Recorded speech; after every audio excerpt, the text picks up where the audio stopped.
Nou ja, vriende, ons het verlede week het ons gepraat en ons wil dit in twee dele opdeel. Verlede week gepraat oor die lam wat in Bethlehem gebore is. En wil ek nou die Kers geleentheid nou by hierdie Sondag afsluit en so 'n bietjie vir jou op 'n toer vat deur die Nuwe Testament en ook sommige van die Ou Testamentiese tekste aanhaal om so 'n bietjie jou 'n tydlyn te gee oor die geboortedag van die Here Jesus. Dis baie duidelik as ons die skrif volg dat dit nie plaasgevind het soos ons dit tradisioneel vier en erken as die 25ste Desember nie. Ek wil nie fokus op die verkeerde kant daarvan nie. Maar ek wil so 'n bietjie vir jou inligting gee en my aanvoer is, as die geboortedag van Jesus dan nou nie 25 Desember is nie, waarom het niemand dit al aangespreek en daaroor gepraat nie? Kersdag, of dan die 25ste Desember, is en was nog van vroeg af die dag dat ons aanvaar dat Jesus gebore was. Vir baie jare lank het die kerk aanvaar en word dit steeds algemeen as die geboortedag van Jesus erken. Hy was die geskenk en daarom gee ons dan op hierdie dag vir mekaar geskenke.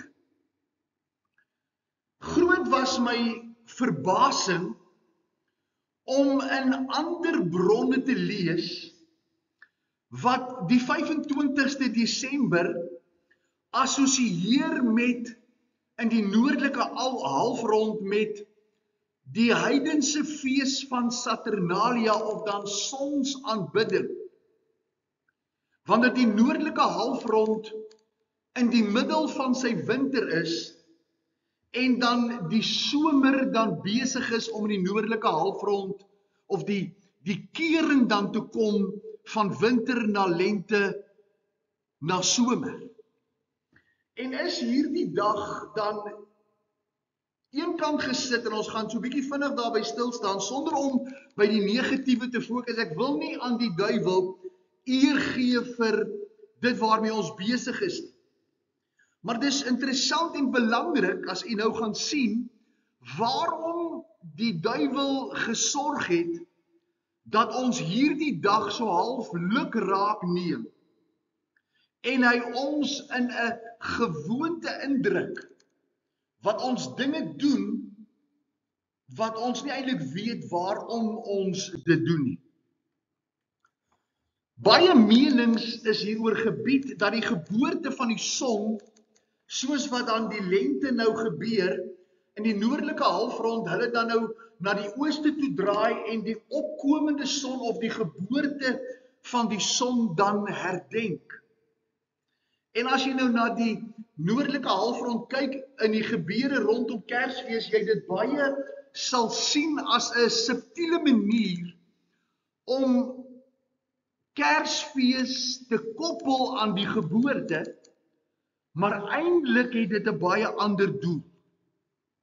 'n Ander opinie is dat keiser Konstantyn in 330 na Christus hy probeer het om die Christene en die heidene te verewig en hulle te verenig en vir hulle 'n dag gegee wat beide gode aanbid en geëer kan word. En lyk dit asof die Christene dit aanvaar het om dan in daardie tyd van vervolging 'n dag te hê om die geboorte van hulle koning te gedenk. Ek wil nie fokus op die heidense gebruik nie en ook nie Kersfees afmaak as bloot boos nie, maar dat ons na inligting binne in die skrif sal kyk wat vir ons 'n baie duidelike tydlyn gee En my vraag bly steeds, waarom het iemand nie al eerder hieroor gepraat en vir ons inligting gegee nie? En waarom, ek weet nie van u nie, ek groot geword met die geboorte van Jesus as die 25ste Desember. Alhoewel die Bybel baie duidelik 'n ander tydlyn gee. Die probleem is dat wanneer die skrif gelees word, daarna die verhaal gekyk word, eerder as om die dieper inligting raak te sien. En ek gaan nou vir jou wys, en jy gaan eintlik, as jy dit nog nooit gesien het nie, gaan jy sê, maar hoekom het ons dit nie lankal raak gesien? Dat die verhaal partykeer die fokuspunt word. En dit wat in die verhaal gesê word, ons mis. Ek moet eerlik bieg, dat die mens, indien hy nie agterdogtig is nie, baie maklik opsigwaarde detail nie sal bevraagteken. Ek dink in Suid-Afrika het ons groot geword met 'n kultuur van dit wat die skool sê, dit wat jou ouers sê en dit wat die dominee sê, sonder sigwaarde aanvaar word as die waarheid. Die probleem is dat hierdie groot misleiding van die duiwel ons so naby aan die waarheid bring, dat ons die verskil nie opmerk nie. Dis ook die lese van geheime organisasies, dat daar twee stelle boodskappe is. Een om te mislei, en een om vir die ingeligdes te sê, dat julle moet weet waarmee ons eintlik besig is. Kom ons spring weg vanmôre, en ons vra dan vanmôre vir mekaar, wanneer was Jesus dan nou eintlik gebore? En ek wil hê jy moet mooi saam met my volg, en as jy jou Bybel kan vat hom en lees die gedeeltes saam met my. Ek het spesifiek nie Lukas 1 gelees nie, dat ons deur die verhaal kan gaan, sonder om dit nou net weer die verhaal te lees, en ons die detail gaan mis. Die Bybel gee vir ons 'n baie duidelike tydsindeling, of 'n tydslyn, van Jesus se geboorte. Kom ons begin by die eerste inligting wat vir ons in Lukas beskikbaar is. Nie een van die ander evangelies doen dit soos wat Lukas dit doen. Want Lukas sien Jesus as 'n volmaakte mens. Matteus sien hom as 'n koning, en daarom is dit nie belangrik wanneer die koning gebore is nie, die koning moet daar wees. In Markus is hy 'n dienskneg, en dis nie belangrik dat die dienskneg fokus moet hê op 'n geboortedag. Johannes sien Jesus as God, en God is alomteenwoordig, en daarom sien Johannes nie die nood om hierdie detail te bring, maar Lukas sien Jesus as 'n volmaakte mens. Hy het ook 'n geslagsregister, soos wat Matteus 'n geslagsregister het, omdat 'n koning en 'n mens 'n geslagsregister moet hê. 'n Slaaf is nie belangrik nie, en God is alomteenwoordig. So, kom ons begin by die eerste inligting. In Lukas hoofstuk 1 lees ek, ons gaan nou die teksverse lees, dat Sagaria in Lukas 1 'n priester in die tempel was. Nou Lukas beskryf dan Sagaria, die vader van Johannes die Doper, en sy moeder Elisabeth, as die begin van hierdie tydlyn. Sagaria, 'n priester in die tempel, sy vrou Elisabeth, kinderloos en onvrugbaar. En dan in Lukas 1 vers 5, gryp God by hierdie situasie in. Ek lees vir jou. Hy sê, daar was in die dae van Herodes, koning van Judea, 'n sekere priester met die naam van Sagaria, uit die afdeling van Abia, en sy vrou was uit die dogters van Aaron, en haar naam was Elisabeth. So beide Sagaria en Elisabeth was uit die stam van Levi, van die priesterorde. Abia was een van die seuns van Levi, en Sagaria is dan 'n priester uit die afdeling van Abia, en Elisabeth was een van die nageslagte van Aaron, wat God dan gekies het om die priesterskap te vervul. Vers 6. En hulle was al twee regverdig voor God en het in al die gebooie en regte van die Here onberispelik gewandel. En hulle het geen kind gehad nie, omdat Elisabeth onvrugbaar was en albei op 'n vergevorderde leeftyd was. So albei was oud. So menslik was dit half onmoontlik dat uit Sagaria en Elisabeth se verhouding 'n kind gebore sou word. En terwyl hy, dis Sagaria, besig was, volg nou mooi, om die priesterampt voor God te bedien in die beurt van sy afdeling. So die priesters is ingedeel in afdelings en hulle diens gedoen in die tempel. Toe sy beurt aanbreek, was hy besig om in die tempel diens te doen. Het die lot volgens priesterlike gewoonte op hom geval om in te gaan in die tempel van die Here en reukwerk te brand. So Sagaria moes elke oggend in die tempel ingaan en in die heiligste voor die voorhangsel die reukofferaltaar aan die brand steek. Wat in die allerheiligste ingegaan het, wat dan die allerheiligste gevul het, waar hulle dan nou die teenwoordigheid van God op die verbondsark aanvaar en geken en aanbid het. So hy het reukwerk gaan brand. En die hele menigte van die volk was buite die tempel, of die tabernakel dan, besig om te bid en op die uur van die reukofferaltaar daar by mekaar te kom.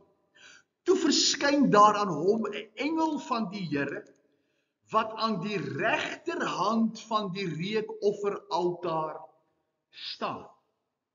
So God gryp in en hy kom bring aan Sagaria 'n boodskap. En hy staan aan die regterhand van die reukofferaltaar. Gewoonlik die hand van God se voorsiening. Jy sal sien, as hy praat van die regterhand, sê hy vir die Jode, kom in die koninkryk, vir hulle aan sy regterhand, hulle aan sy linkerhand sê hy, wees vervloek en gaan verlore. So die altaar staan daar op die reukofferaltaar met die engel aan die regterhand wat aan die belofte kant dan van die altaar staan. In Lukas 1 vers 23 gaan ons verder, en as jy dit nou by die huis gaan lees, die hele gedeelte, sal jy nou die storie mooi kry. En toe die dae van sy diens vervul was, so hy vir daai tyd in die tempel gedien, het hy huis toe gegaan. Op 'n ander woorde, vir die dienstydperk het Sagaria in die tempel gebly. En na die dienstydperk verby is hy huis. En na hierdie dae het Elisabeth sy vrou ontvang en haar 5 maande lank verberg en gesê, op 'n ander woorde, die belofte, as ons nou die gevolgtrekking maak, wat u die storie ken, sê die engel vir Sagaria, Elisabeth gaan 'n kind hê. As jy die stukkie tussenin lees, sê jy sien dat Sagaria sê dis onmoontlik, Here, en die engel sê vir hom, maar Sagaria, Elisabeth gaan 'n kind hê. Nou sê hy, maar wat is die teken? En die engel sê vir hom, jy sal stom wees tot op die dag dat hierdie kind gebore is. Nou gaan Sagaria terug en hy beken sy vrou. En sy word swanger en hy steek haar weg vir 5 maande lank. En hy sê, so het die Here met my gedoen in die dae toe hy my aangesien het om my smaad onder die mense weg te neem. So die priesterorde sou by Sagaria gestop het, as daar nie vir hom 'n nageslag was. So toe hy klaar is met sy diensbeurt, toe gaan hy huis toe, hy beken sy vrou, nou die van julle wat nou volwasse is, sal nou weet waarvan ek praat, en hy steek haar weg vir 5 maande, en hy sê, so die Here die smaad van my en my vrou weggeneem, deur vir ons 'n kind te gee. Vers 26, en in die 6de maand is die engel Gabriël deur God gestuur na 'n stad in Galilea met die naam van Nasaret. Sagaria en Elisabeth is in Jerusalem of in die omgewing. 6 maande later stuur God vir Gabriël na 'n dorpie in Nasaret in die noordelike deel van Israel, na 'n maagd wat verloof was aan 'n man met die naam van Josef. Dis die voornemende ouers van Jesus. Josef was uit die huis van Dawid en die naam van die maagd was Maria.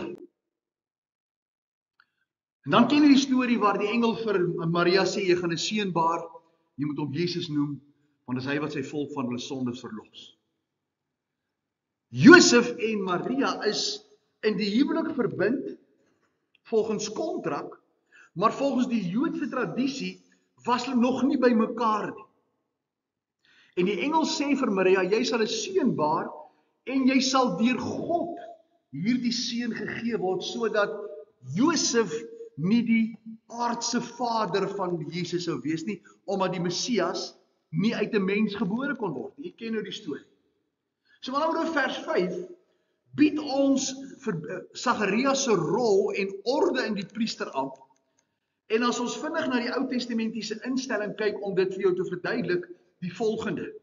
1 Kronieke 24 vers 4 lees ons van hierdie indeling van die priesterorde. Maar toe dit blyk dat die seuns van Eliezer, dis nou Aaron se seuns, talryk was aan gesinshoofde as die seuns van Itamar, het hulle dit so ingedeel. Vir die seuns van Eliezer 16 familiehoofde en vir die seuns van Itamar volgens hulle families 8 familiehoofde. So aan die ander woorde 16 plus 8 is 24 ordes van die priesteramp is dan nou ingestel wat diens in die tempel moes doen. Vers 10 sê die 7de was Hakos en die 8ste was vir Abia. Nou, ons het nou nog gelees dat Sagaria uit die orde van Abia was. Want hy was die 8ste in die lyn van 24. Die priesterorde word dan volgens 1 Kronieke 24 vers 7 tot 10 ingedeel in 24 ampte en ook dieselfde bedieningstye in die tempel gehad. Ons lees dat Sagaria mos die seun van Abia was en ook gedurende die jaar 1 Kronieke 23 vers 8 sy bedieningstyd in die tempel gedoen het. En daardie dae is die Joodse priesters, soos ons gesê het, in 24 siklusse verdeel, deur die jaar in die tempel, om deur dan in die tempel te dien, ongeveer 15 dae per jaar, so anderswoorde 2 weke. Dis 24 maal die 2, so hulle dien dan die hele jaar deur. So dis dan nou die indeling van elkeen. Die orde van Abia was dan die 8ste priesterlike siklus, 1 Kronieke 24 vers 6 tot 19, wat gedurende die 8ste week van die priesterlike siklus in die tempel dan sou gedien het.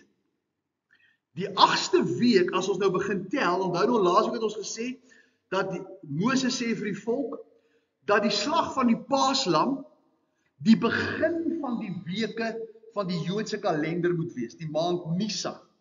Ons 4de maand is hulle eerste godsdienstige maand. So die 8ste week begin dan op die 2de Sabbat in die maand Sivan van die Jode, ongeveer die middel van Mei en Junie in ons tyd. So Abia se afdeling het dan Mei, Junie, het hulle dan nou begin om dienswerk te doen. Die skrif is duidelik dan en hy wys ons die rotasie, maar hy gee vir ons geen lys op 'n siviele kalender nie. Maar die skrif bevestig iets baie belangriks egter, wat ons nie moet mis nie. Die priesterlike rotasies het na die Pasga begin. Want Moses sê vir die volk, Eksodus 12, dit moet die begin van die maande wees. Elke dienstydperk het oor 'n tydperk dan van 2 weke geduur, 15 dae. Alle priesters het saam diens gedoen gedurende die 3 hooffeestye van die kalender, naamlik die Pasga, die fees van die ongesuurde brode, Pinkster, die fees van die weke, en die fees van Tabernakel of dan die Hittefees. Was die 3 feeste waar al die priesters dan nou in die tempel diens gedoen het, en dan was almal dan hulle siklus onderbreek en hulle het almal dan in die tempel gedeel. Dis baie belangrik. Want Deuteronomium 16 sê, 3 maal in die jaar moet al jou manne voor die aangesig van die Here jou God verskyn op die plek wat ek uitverkies. Fees van die ongesuurde brode, die fees van die weke en die Hittefees. En hulle mag nie met leë hande voor die aangesig van die Here verskyn nie. Elkeen volgens die gawe van sy hand ooreenkomstig die seën van die Here jou God wat hy jou gegee. So dis die 3 feestye om nou net die orde vir jou te skep. Nou kom ons kyk. Nou nadat Sagaria nou sy priesterlike pligte volbring het, het hy teruggekeer na Elisabeth toe en sy word swanger met die seun Johannes die Doper, wat Sagaria eers later dan die naam gee. Lukas 1 vers 24. En na hierdie dae het Elisabeth sy vrou ontvang en haar 5 maande lang verberg en gesê, ons het dit nou gelees, so die Here aan my gedoen en die smaad onder die mense weggeneem. En dan die 6de maand is die engel wat dan nou na Maria toe kom. So Johannes is swanger, of eers, Johannes is nie swanger nie, Elisabeth is swanger met Johannes, 6 maande later kom die engel dan nou by Maria, en hy sê vir Maria, jy sal 'n seun baar, en die Allerhoogste sal jou oorskadu. So van dat Sagaria en Elisabeth die kind ontvang het, 6 maande later word Maria swanger. So daar's 'n gaping nou van 6 maande tussen Johannes die Doper en die ontvangs van die Here Jesus. So hou dit in gedagte. En hy gaan by haar en hy sê dat jy gaan 'n seun baar. Die Here is met jou, geseënd is jy onder die vroue. So Sagaria en Johannes die Doper, of Sagaria en Elisabeth, is dan nou 6 maande voordat Jesus ontvang is deur die Heilige Gees, is Johannes die Doper dan nou ontvang, of het hulle by mekaar ingegaan. Vers 24, en na hierdie dae het Elisabeth sy vrou ontvang en haar 5 maande lank verberg. Maar dit is belangrik om hierdie tydsindeling te onthou. Die 6de maand kom Maria by Elisabeth. As jy nou die gedeelte verder lees, sal jy sien dat toe Maria by Elisabeth inkom, staan daar, het die baba binne in Elisabeth beweeg. En Elisabeth kom agter dat hierdie vrou wat hier inkom 'n baie belangrike belewenis het. Sy het nou sopas swanger geword. En sy baar dan haar seun 9 maande, of dan nou 9 plus die 6 is dan 15 maande nadat Sagaria en Elisabeth Johannes die Doper ontvang. So ander woorde, Elisabeth word swanger ons gesê so by Mei, Junie se kant, 6 maande later, wanneer Jesus dan nou ontvang word, is dan nou Mei, Junie, as jy 6 maande aantel, so November, Desember. So Jesus word verwek in ons kalender so ongeveer November of dan Desember. Jesus word gebore dan November, Desember, 9 maande later, so ongeveer September, Oktober in ons kalender. En nou kom die cherry op die koek. Hoekom September, Oktober? Onthou julle wat het Jesaja 7 vers 14 het die Here vir Jesaja gesê ten opsigte van die kind wat gebore word? Sy naam is Immanuel. En Immanuel beteken God met ons. Maar dit word nog groter. Kom ons gaan aan. Johannes word nou gebore, so Februarie, Maart, 6 maande later word Jesus gebore, so November, Desember kant. Dit val saam met die tyd wat die herders in die veld was om die lammetjies groot te maak, wat die volgende Paastyd binne 'n jaar sou wees, want onthou nou Eksodus 12 sê, dit moet 'n jaar oud rammetjie wees. So hy moet binne sy eerste jaar wees, waar hulle dan nou die lammetjie groot gemaak het, om as Pasga lam in Jerusalem geoffer te word. Johannes 1 vers 11 sê, ek het nou verby hom verbygegaan, hy het na sy eie mense toe gekom, en sy eie mense het hom nie aangeneem. Vers 12 sê, maar almal wat hom aangeneem het, aan hulle het hy die mag gegee, om kinders van God te word. Vers 13 sê, wat nie uit die bloed of uit die wil van die mens gekom het nie, maar wat uit God gebore is. So die mens wat Jesus aanneem, word gebore nie deur enige menslike toevoeging nie, maar hy word uit God gebore. En nou kom vers 14. En die woord het vlees geword, Johannes 1, en onder ons gewoon. En ons het sy heerlikheid aanskou, die heerlikheid soos van die enige geborene, wat van die Vader kom, vol van genade en waarheid. Lees bietjie vers 14 weer. Die woord het mens geword, en hy het onder ons kom woon. So die tyd toe Jesus gebore was, het hy as God met ons kom woon, en hy het van die Vader gekom, vol van genade en waarheid. Die woord onder ons kom woon, is die Griekse woord skeneo, wat tabernakel of tent beteken. Johannes gebruik doelbewus hierdie woord, hy gebruik tabernakeltaal, om Jesus se geboorte onmiskenbaar te verbind met watter fees? Die fees van die tabernakel of die hittefees. En dit vind plaas in hulle 7de maand, die maand Tishri, of ons September, Oktober.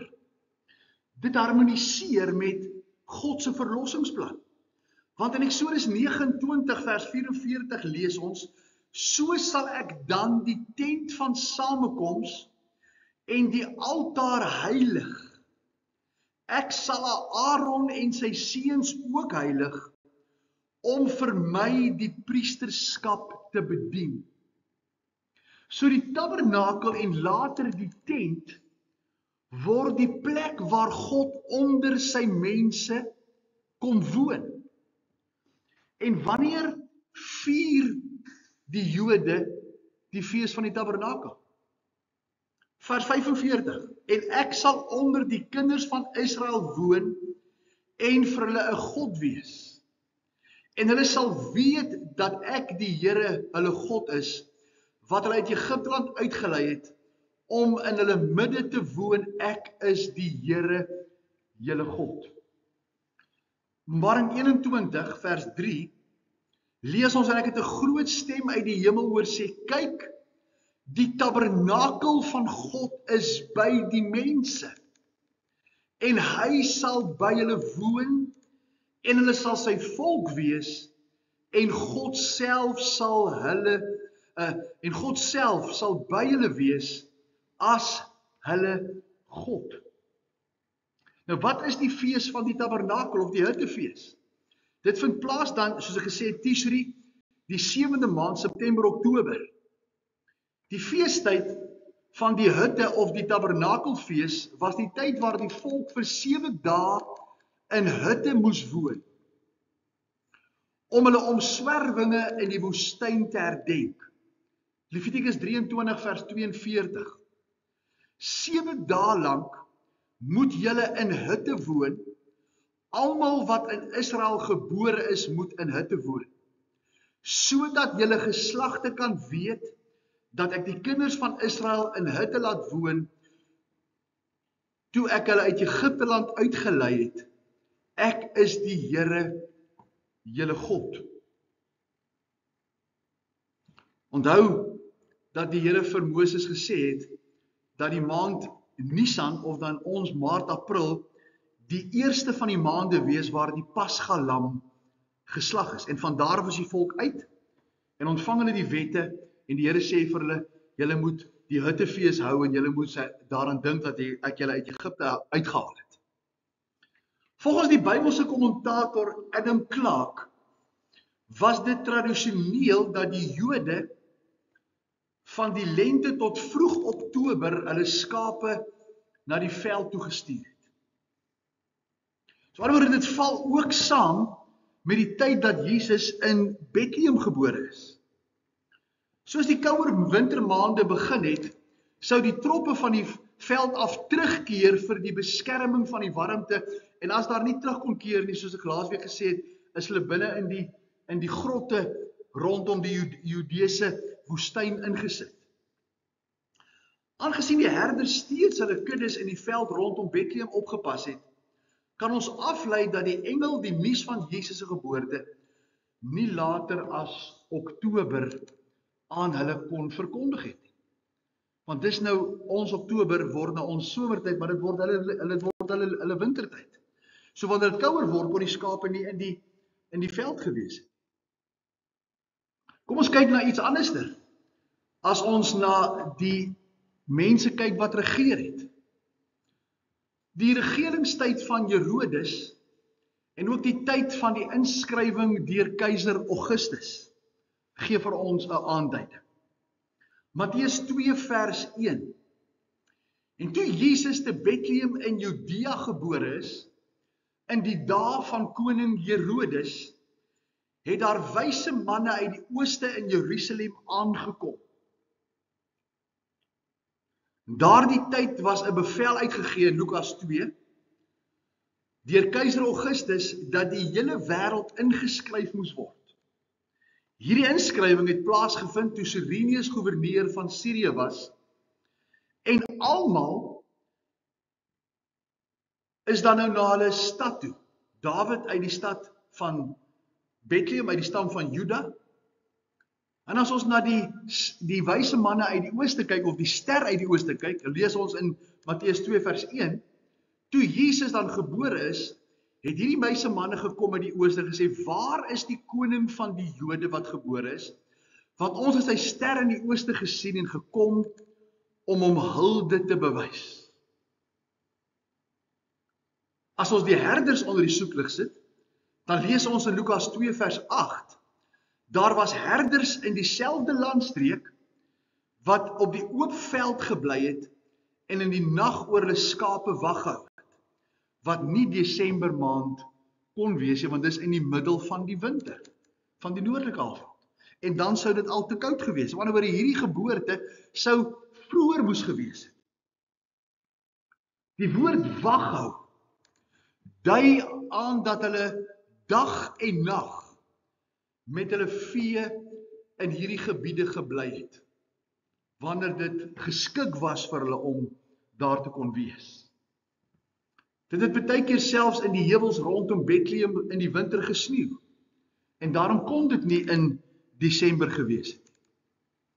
Dit sê net vir ons een ding, dat die waarskynlikheid, en ek wil die woord waarskynlikheid gebruik, want nêrens in die Bybel staan daar 'n spesifieke dag en datum nie.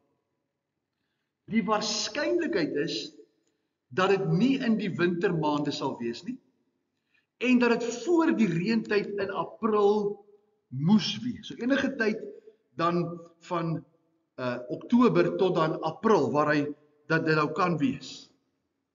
Dis vanaf ons eerste leidraad, sou dit redelik wees as ons sê dat dit iewers van Mei maand tot Oktober kan wees, om dan sommige van die maande uit te skakel. Ek wil eerlik wees, om vir jou te sê dat daar nie 'n datum is nie. So ek wil my nie vandag bevestig of julle sê, hy is gebore die 17 Oktober nie. Maar die tydlyne wys, dat dit eerder in daai tyd sou wees as in Desember. Die geboorte van Jesus was dus sekerlik nie in Desember nie. Kom ons vat saam.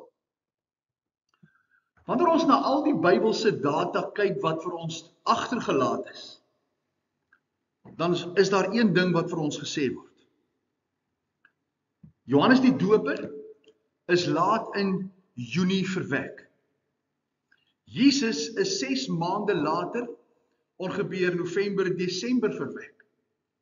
Jesus word 9 maande later gebore volgens normale tydsberekening. Die tydsberekening val dan in September en of dan Oktober. Die geboorte val saam met die fees van die tabernakel of die hittefees. Dit sal eerder wees as dit die middel van die winter sou wees, dat Jesus gebore sou word in 'n tyd waar hy volgens die Bybel, Johannes 1 vers 14, onder sy volk kom woon het, waar hulle spesifiek besig is om in hitte te woon, om hulle woontyd of hulle tyd saam met God in die woestyn te herdenk. So aan die ander woorde, die inkarnasie of die geboorte van Jesus is nie sommer 'n lukraak ding nie. En daarom wil ek hê ons moet seker maak dat, alhoewel ons nie 'n datum bysit nie, dit 'n baie belangrike gebeurtenis moet wees. Dit was bepaal, want Galasiërs 4 vers 4 sê, toe die volheid van die tyd gekom het, het God sy seun gestuur. En is dit nie wonderlik dat sou dit dan waarder wees as ons daai taal gebruik, dat Jesus op 'n tyd gebore word, wanneer die volk bymekaar kom, om hulle verbintenis met God wat onder hulle kom woon, te gedenk het. Iemand het ook gesê, dat daar so 'n groot koneksie is, tussen die geboortedag van iemand groot, en sy sterfdag, dat dit baie nader is, dat Jesus in hierdie tyd gebore kon word, omdat hy op die Pasga dan juis gesterf het. Maar toe hy gekom het op 'n tyd waar die Jode gevier het, en 'n verwagting gehad het, dat God Immanuel in hulle midde sou kom woon.